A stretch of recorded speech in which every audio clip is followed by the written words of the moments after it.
pa-comment lang sa sinabi ni Senator Ping Lacson na umabot daw ng 700 million yung nalustay in the past weeks.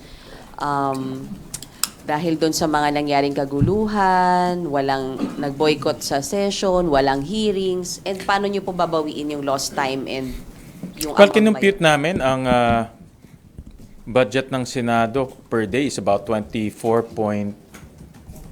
million, no? Almost 25 million, no? Just to operate the Senate. The Senate is a big institution. We have 2,000 people, may isang building tayo. So if you count those days, those are the days na naging unproductive, no? Kaya nasabi ko nga in one of our press cons na sayang yung pera na ibinibayad ng tao sa sweldo, sa kuryente. So, babawiin naman natin yan in the next few days. No? So, we'll back down to work. No? Sir, kung hindi na Senate takes, ano ng episode tayo ngayon? Yung season.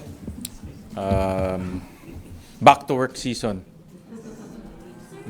Sir, ano po yung magiging agenda ng Hindi back to school, back to work. agenda ng caucus before the impeachment, sir? Yes? Ano lang po yung magiging agenda ng all members caucus before the impeachment? Marami. Yung security, yung schedule, yung outcome ng pre-trial conference. Yung pre-trial conference kasi we narrow down also the time. So, gaano kahaba. No?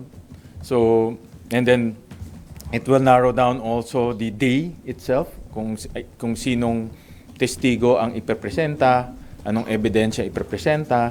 So lahat yan on a per day nakalatag na yan, no? So we will discuss that with the senators. Do you also see it as a way para ma-ensure that all's well after the dispute?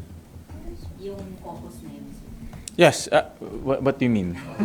All's well. Na okay na po lahat yung mga senators after the dispute? Yeah, I like I said, no, lahat naman ay sa mga nakakausap po, generally the senators just want to go back to work. And itong impeachment is part of our responsibilities under the Constitution. So it's part of our work, no.